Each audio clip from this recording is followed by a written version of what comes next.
수많은 암 환우들에게 제 사연을 공개합니다. 그것은 결코 쉽지 않은 결정이었습니다.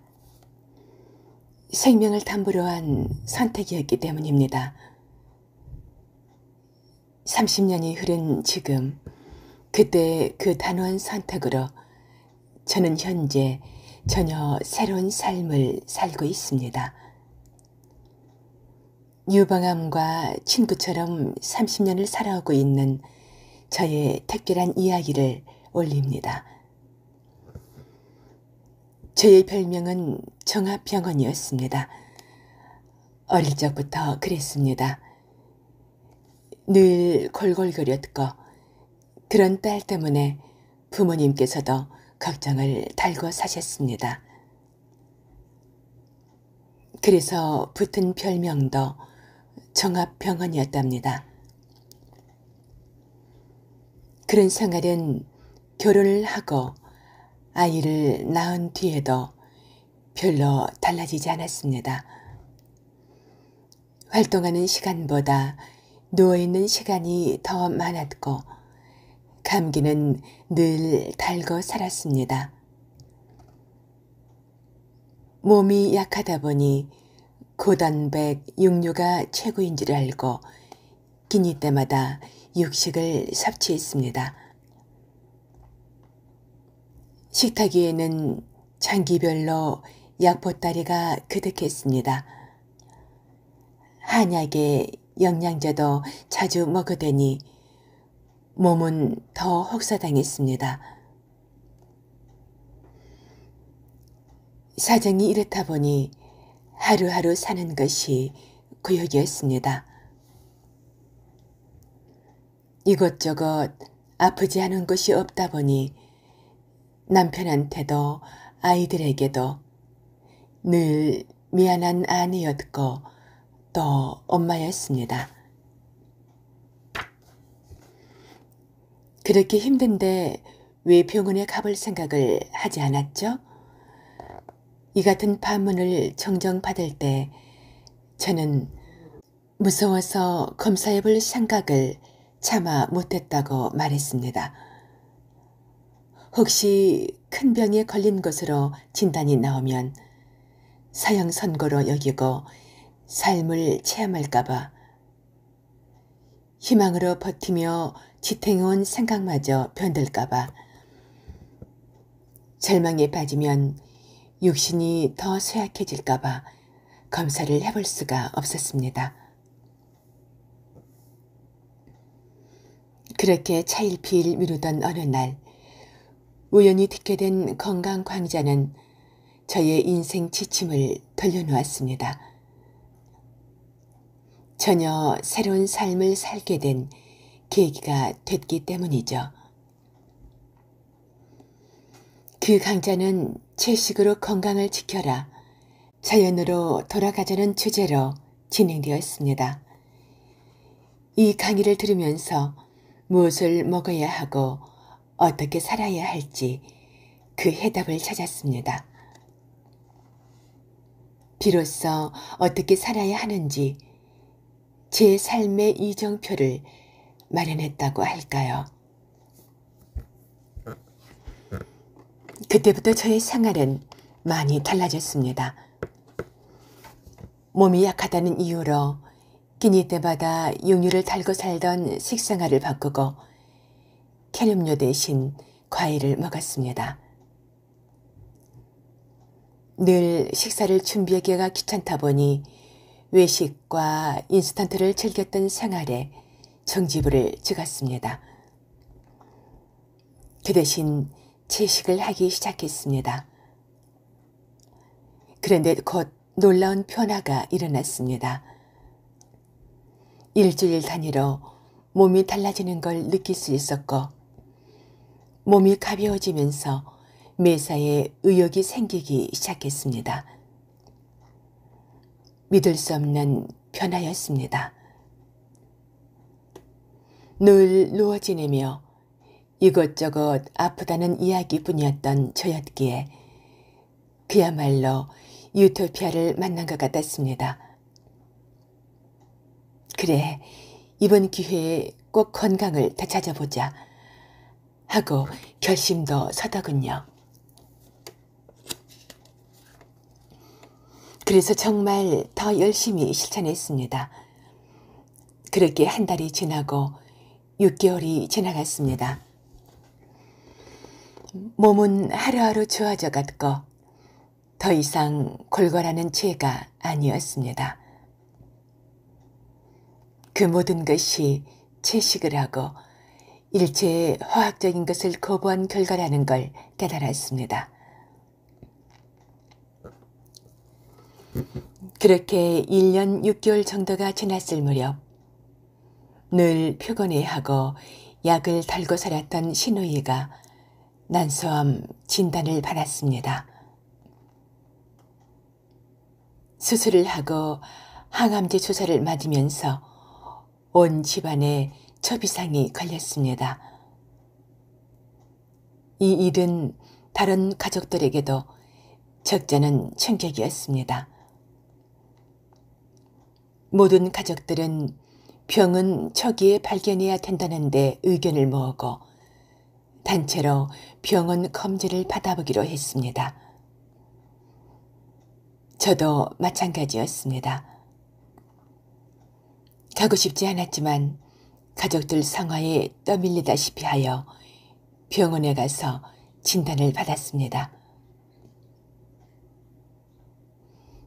그렇게도 가기 싫던 병원, 분명히 상태가 안 좋은 쪽으로 나올 게 뻔했기에 저는 많이 망설였습니다.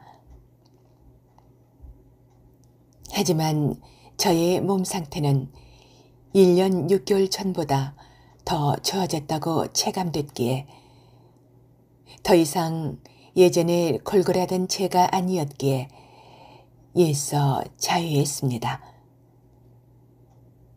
겁낼 것 하나도 없다고 말입니다. 가장 먼저 유방암 센터로 가서 검사를 했습니다.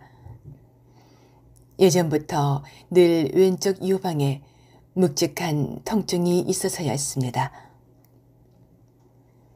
그동안 채식을 하면서 건강이 몰라보게 좋아졌기 때문에 그리 큰 걱정은 하지 않았습니다. 그러나 검사 결과는 결코 낙관적이지 않았습니다. 촬영한 필름에는 유방에 좁쌀, 큰 것은 콩만한 점들이 자잘하게 많이 퍼져 있었습니다. 큰 병원에 가서 정밀 검사를 꼭 받아보세요. 의사는 수차례 연락을 해서 점검을 했습니다. 염려해준 의사 선생님의 말씀은 고마웠지만 저는 그 말을 듣지 않았습니다. 만약 1년 6개월 전 제가 유방암 검사를 받았다면 분명 사기로 진단이 나왔을 것입니다. 그만큼 그 무렵 제 몸은 이러다가 얼마나 버틸까 그 정도였거든요. 그 시절에 비해 진단 무렵 채식으로 몸이 정화된 후에는 몸이 아주 가뿐했기에 난 암세포를 집안에 들어온 바퀴벌레 없애듯 없앨 것이다 하고 확신에 차 있었습니다. 그리고 핸드폰이 없을 무렵이라 집 전화 코드를 빼버렸습니다. 그 대신 과감히 다른 선택을 했습니다. 그것은 암세포에 대해 지식으로만 알고 있는 분들이 이구동성으로 말씀하시는 상식적으로는 아주 위험한 선택을 한 것이었습니다. 병원 검사 결과 유방에 암세포가 자라고 있었지만 저는 항암 치료는 생각조차 하기 싫었습니다. 몸속에 암세포가 자라고 있다 하더라도 항암 치료에 고통을 겪고 싶지 않다는 게 저의 솔직한 심정이었습니다. 그냥 차라리 앓다가 죽는 게 낫겠다고 생각했습니다. 당시 난수암을 앓고 있는 신우이가 항암 치료 때문에 너무나 고통스러워하는 모습을 직접 목격했기 때문입니다. 머리카락은 다 빠지고 반초주검이 되어서 하루하루 힘겹게 살아가는 과정을 방문 가서 자주 보았습니다.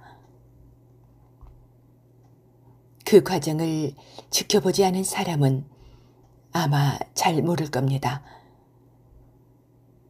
그 과정에 신우이는 안타깝게 세상을 뜨셨고요. 이때부터 저는 자연과 가까운 생활을 돌입했습니다. 육류는 입에 대지 않았고 현미 잡곡밥을 기본 주식으로 먹었고 제철에 나는 채소와 과일 위주로 철저한 채식을 실천했습니다. 단백질은 콩 종류로 대체했고 땅콩, 밤, 호두 등 견과류 위주로 섭취했습니다. 당근, 상추, 민들레, 냉이, 쑥 등 각종 채소는 즙을 짜먹거나 생채소로 즐겨 먹는 편이었습니다. 특히 야생초를 즐겨 먹었고 외출 시에는 직접 만든 잡곡떡을 가지고 다닐 만큼 저의 채식 사랑은 절정에 이르렀습니다. 그 무렵에는 결혼식을 갈 때에도 저 먹을 것을 따로 챙겨갔습니다. 가급적 외식으로 만날 수 있는 약속은 자제했습니다. 내 몸에 병이 생긴 것은 피 전체에 문제가 있기 때문이라고 생각하여 머리끝부터 발끝까지 피를 맑게 하려고 애썼습니다.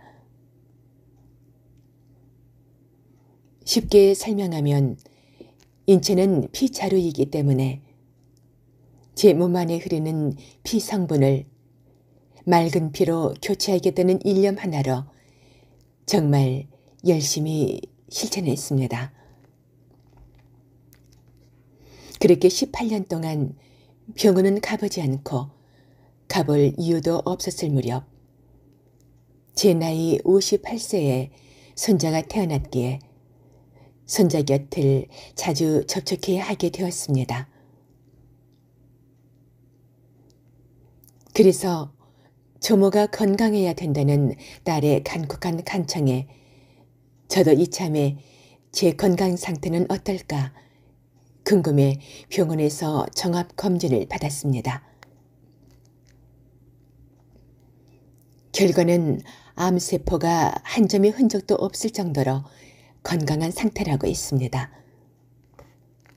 물론 몸뚱이 전체에 완벽하지는 않았기에 방광 쪽에 이상이 있으니 엑스레이를 한 번 더 촬영하자는 이야기를 들었습니다. 그러나 그것을 과감히 손살에치고 병원을 나와 지금껏 제 몸을 잘 다스려가며 지내고 있습니다. 저는 그 무렵 자연치유로 병이 나았다는 분들을 찾아 전국을 다녔습니다. 병원에서도 포기했다는 그분들은 신발, 양말을 다 벗고 맨발로 산을 걸어 다녔습니다. 산에서 신선한 산소를 접하느라 아예 산속, 침낭 속에서 잠을 자기도 했다고 했습니다. 중증 환자들의 치유되어 몰라보게 달라지는 모습을 접한 후 저는 전혀 문외했던 맨발로 산을 걷는 운동에 관심을 갖게 되었습니다. 맨발로 걷는 즐거움이란 박동창 맨발걷기 국민운동본부 회장님의 조사가 한창 인기 있을 때였습니다. 그로 인해 저는 아주 중대한 자연 치유 방법의 행운을 거머쥐었습니다. 그 즉시 저는 맨발 걷기 매력에 푹 빠져 밤낮 가리지 않고 흙길이 눈에 띄면 주위 시선 아랑곳 없이 열심히 맨발 걷기를 실천하게 되었습니다. 주위 시선은 굽지 않았으나 개의치 않고 자투리 땅에 서 있거나 또는 흙을 밟을 자리가 없는가 찾아 헤맸습니다. 밤에는 산을 못 올라가니 발이 너무 갑갑해 양재천 시멘트 길을 맨발로 걸어 다니곤 했습니다. 그 당시는 흙길에서 맨발길을 하는 분들이 거의 없다 보니 저 혼자 의완견과 대모산을 내 집 정원처럼 들락거렸습니다.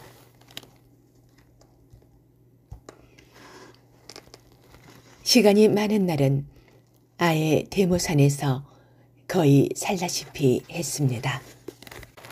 암을 비롯한 각종 난치병에서 탈출하려면 어떻게 해야 할까요? 결론을 먼저 말씀드리자면 제 몸의 피 성분을 맑게 하시면 됩니다. 인체 부위마다 사용하는 피가 다른 것도 아니기에 인체는 하나의 피 자루로 구성되어 있다 할 수 있습니다. 그렇기에 피 성분을 맑게 하여 질병을 치료하는 것은 아주 간단한 방법이기도 합니다. 병원을 찾아가면 제일 먼저 우선순위로 피검사를 위해 혈액을 채취합니다. 피 성분에 의해 환자의 건강 상태를 파악할 수 있기 때문이죠. 하지만 뇌종양 환자라 해서 뇌에서 피를 뽑는 게 아니고 위장장애 환자라 해서 위장 위치에서 피를 뽑지 않습니다. 간암, 췌장암, 자궁암, 유방암 등의 질병이 있다고 해서 그 위치에서 피를 뽑지 않습니다. 어떤 곳이 아파서 온 환자든 팔 위에 혈관이 잘 보이는 곳에서 피를 뽑아 검사를 하게 됩니다. 이는 몸뚱이 어디서 뽑아 채취해도 피 성분이 똑같기 때문입니다. 그렇기에 결국은 그 사람의 피 성분이 얼마만큼 깨끗한가, 그것이 병 치유의 최고 관건입니다.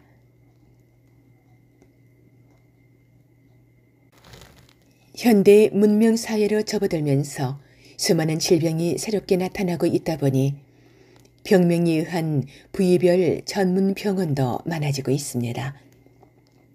하지만 병명은 붙여진 이름에 불과할 뿐 모든 병을 일으키는 원인은 피에 있습니다. 머리부터 발끝까지 차있는 피 성분을 맑게만 바꿔놓는다면 우리 몸은 저절로 회복되는 것입니다.